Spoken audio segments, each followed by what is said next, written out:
Arkadaşlar herkese selamlar. Bugünkü videonun konusu sahte sarımları nasıl anlarsınız? Ve biraz da benim sarımlara bakış açımı size anlatacağım. Çünkü hani sahte sarımların direkt bundan dolayı sahtedir diye bir söylemde bulunmak çok zor olur. O yüzden ben hem size spesifik özelliklerini hem de benim bakış açımı, yaşadıklarımı, tecrübelerimi size çok kısa net bir şekilde anlatmaya çalışacağım. Siz bunlardan yola çıkarak hangi sarım sahte, hangi sarım sahte değildir diye kendi bakış açınızı oluşturun ve ürünlere bakış açınızı oluşturun dostlar. Hop, öğün saati. Vücut geliştirmenin, kaslı olmanın kolay yolu yoktur. Mücadele ister. Öğün geldiği zaman öğünü yapacaksın. Yani dışarıda gideyim tavuk pilav yiyeyim veya dışarıda bugün çiğ yapsam nasıl olur? Bugün işte şunu yiyeyim bunu yiyeyim. Öyle bir kısa yol yok abi. Öyle bir kısa yol yok. Her zaman öğününü yanında taşıyacaksın. Mesela benim hayatta en sevmediğim olaylardan bir tanesi yanımda poşet taşımaktır. Ama gördüğünüz gibi poşet taşıyorum çünkü öğünümü kaçırmamam lazım ve öğünümü yemem lazım. Bakın şu anda işimi yapıyorum, video çekiyorum ama videoya 5 dakika ara vereceğim çünkü yemeğimi yemem lazım. Çünkü yemek saatim geldi. Bu spor maalesef böyledir. Yani ne kadar ürün kullansanız da, ne kadar ilaç kullansanız da, ne kullanırsanız kullanın, düzen her zaman olmalı. Düzen olmazsa hiçbir ürün sizi forma sokmaz. Ne yediğimden de bahsedeyim. Burada hepsi pişmiş ağırlıkta olmak üzere 200 gram pirinç var, 300 gram tavuk var, 6 parçada ananas var. Burada benim 2 öğünüm var. Ben bunları yarısını yiyeceğim. Yarım pilavı yiyeceğim, yarım tavuğumu yiyeceğim, yarım ananas yiyeceğim. 10 gram, 20 gram, 30 gram fazla olmuş, az olmuş benim için bunların bir önemi yok. Kısacası tavuk, pilav, ananas. Başka bir şey yok. Tavuk, pilav, ananas. Yani bir sihirli değnek yok. Olay sistem, olay düzen dostlar. Ananasın asıl olayı sindirimdir dostlar. Yemeği hızlı sindirmenizi, hızlı taşınmasını sağlar. Ananas belki vücut geliştirme için en güzel meyvelerden bir tanesi olabilir. Ve yine vücut geliştirmecilerin bileceği bir tat. Ice Americano veya Cappuccino ile yarış zamanındaysanız Ice Americano ile veya Americano ile, yarış zamanında değilseniz ister Americano isterseniz şu anda benim içtiğim gibi Cappuccino ile birlikte tavuk pilavın tadı. Bunu herkes bilmez. İşte bunu bilene kadar bu sporda henüz bir yere gelmemişsinizdir demektir. Kusura bakmayın. Ama bunu bileceksiniz. Kahveyle birlikte tavuk pilavın tadını elbet bir gün öğreneceksiniz.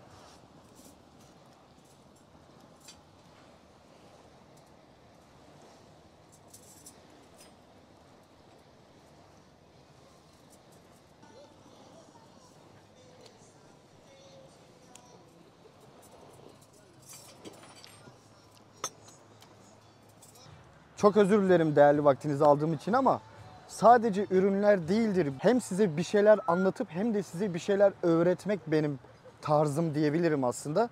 Öğünde kaçırmamamız lazım. Tatlarla bir işimiz yok. Hedefe odaklanmamız lazım. Girişi birazcık uzattığımın, zamanınızı çaldığımın farkındayım. Çok özür diliyorum. Hemen giriyorum. Sahte sarmları nasıl anlarsınız? İki türlü sarm var. Damla şeklinde olanlar var ve kapsül şeklinde olanlar var. Damla şeklinde olanlar genelde dilinize damlatıyorsunuz, dilinizin altına damlatıyorsunuz. İnanılmaz hızlı bir şekilde beyne reaksiyon gönderiyor. Bir de diğer türlü sarm çeşitleri var. Kapsül şeklinde olan, hap şeklinde olan sarm çeşitleri var dostlar.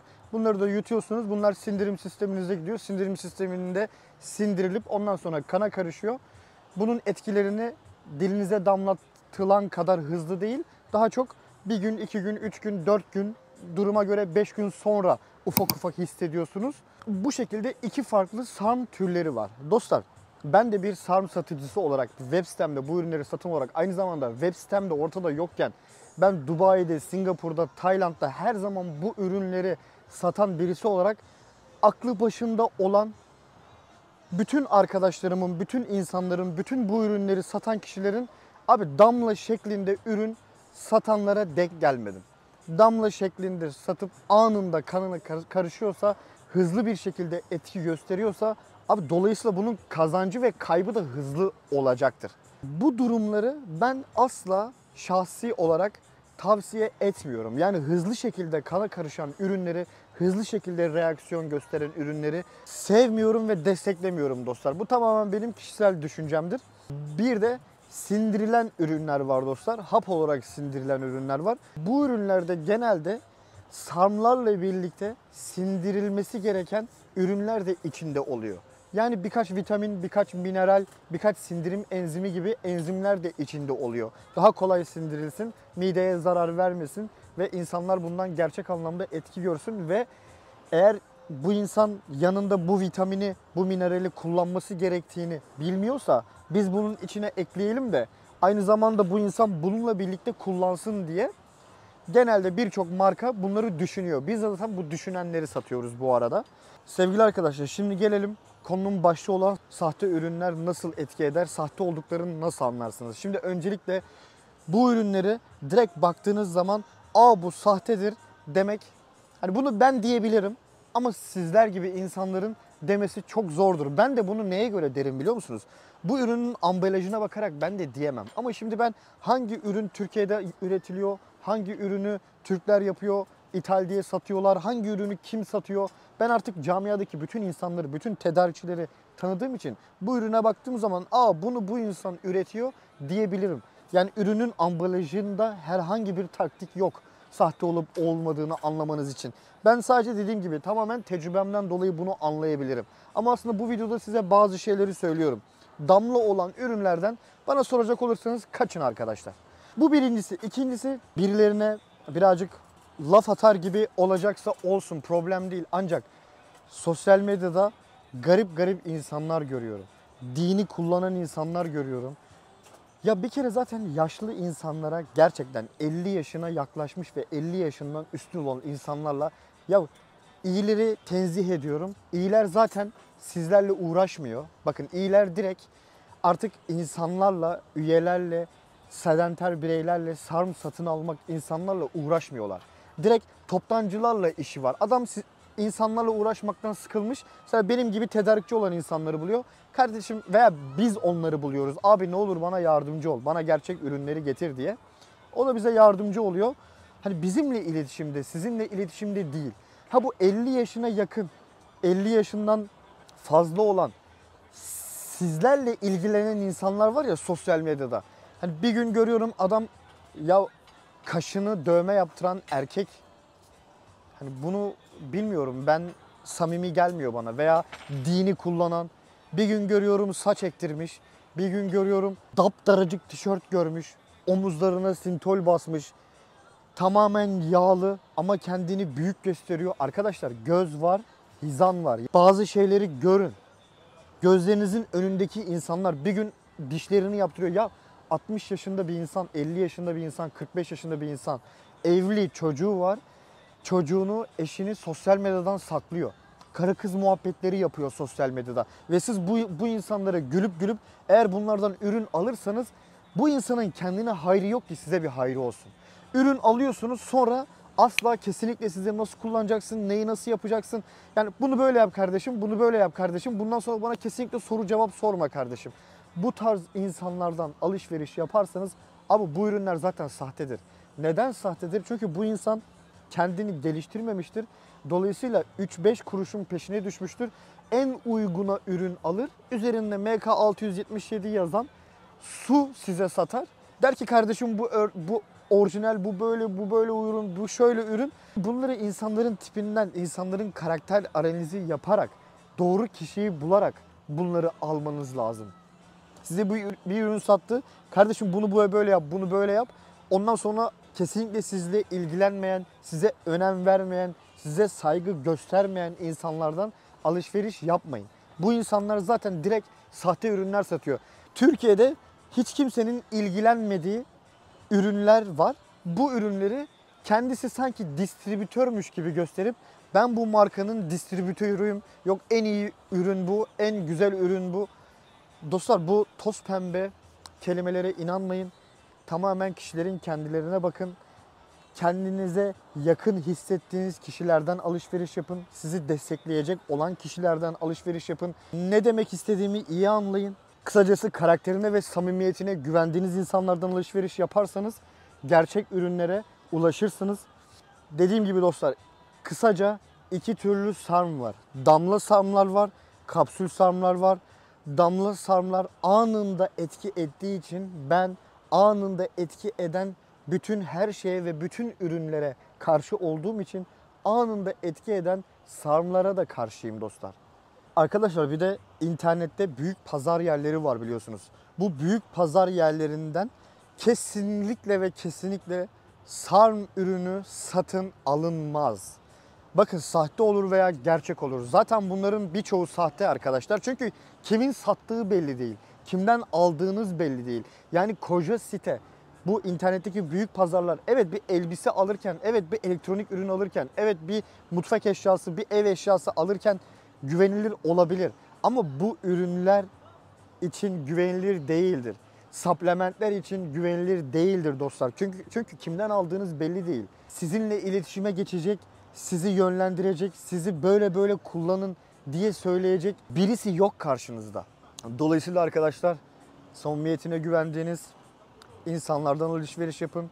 Buradan eğer satıcılar da beni izliyorsa lütfen bu insanlara değer verelim. Bu insanlar bu işi bilmediğini kabul edelim ve sıfırdan bir ürünü aldıysa bu ürün nedir, ne değildir detaylı bir şekilde anlatalım ve nasıl kullanılmalı bunları anlatalım ve bu insanların dikkat etmesi gereken şeyleri anlatalım.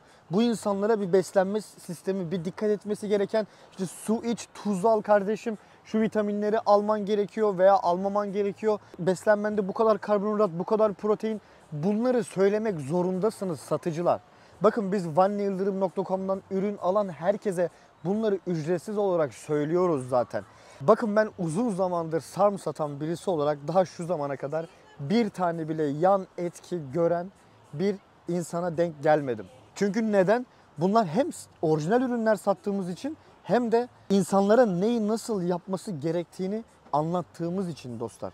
Bunu böyle yap, şuna şöyle dikkat et, bu kadar protein yemelisin, bu kadar vitamin almalısın, şu vitamini almalısın veya bunu almamalısın veya kişiye göre, ürüne göre, kombinasyona göre, küre göre bu koruyucuları almalısın diye ücretsiz bir şekilde bizden bir tane ürün alan ya da 10 tane ürün alan ayırt etmeksizin herkese bunları söylüyoruz dostlar. Lütfen siz de söyleyin, insanlara değer verin. İnsanlar salak, zaten bizden alacak. Hani bana denk gelmiş, benden almış. İşte bunu da böyle kandırayım, şunu da şöyle kandırayım diye insanlardan lütfen olmayın dostlar. İnsanlara birazcık değer verin.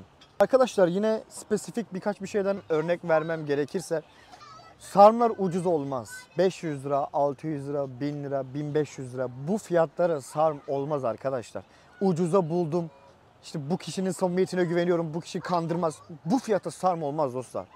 Sarmların fiyatına dikkat edin.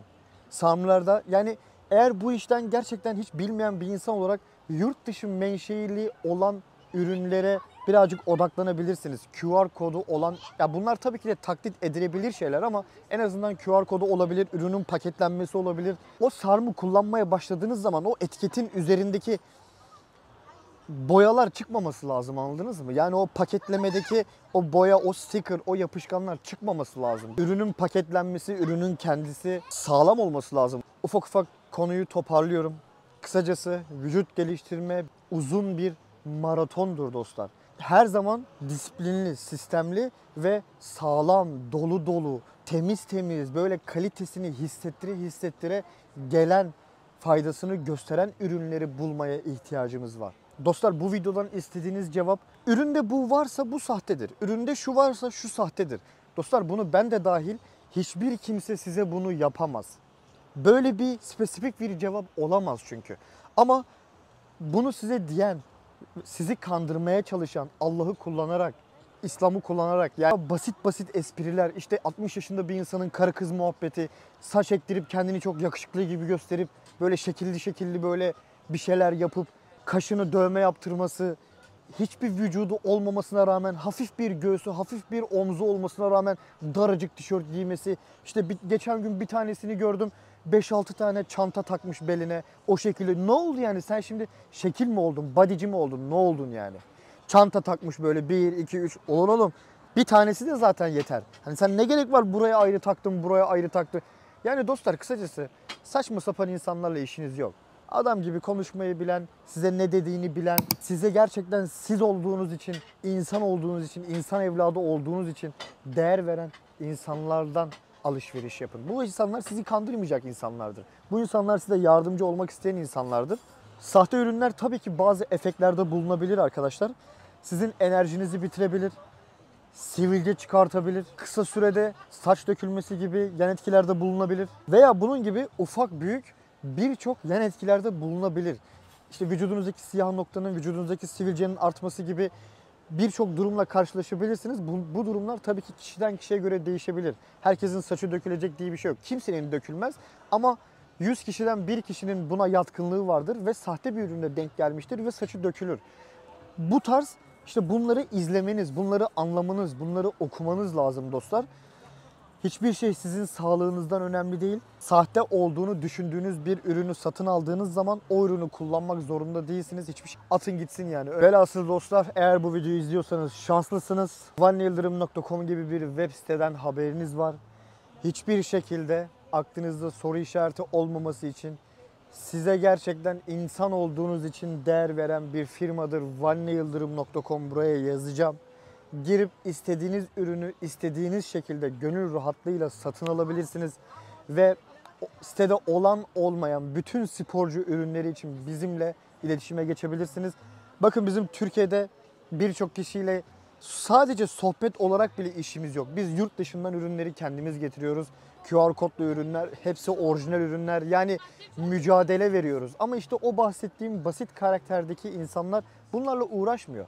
Adam Türkiye'den birisi var, sen ondan ürün alıyorsun. Adam tedarikçiye bir mesaj atıyor. 100 liraya kendisi alıyor. 1000 liraya 1500 liraya size satıyor.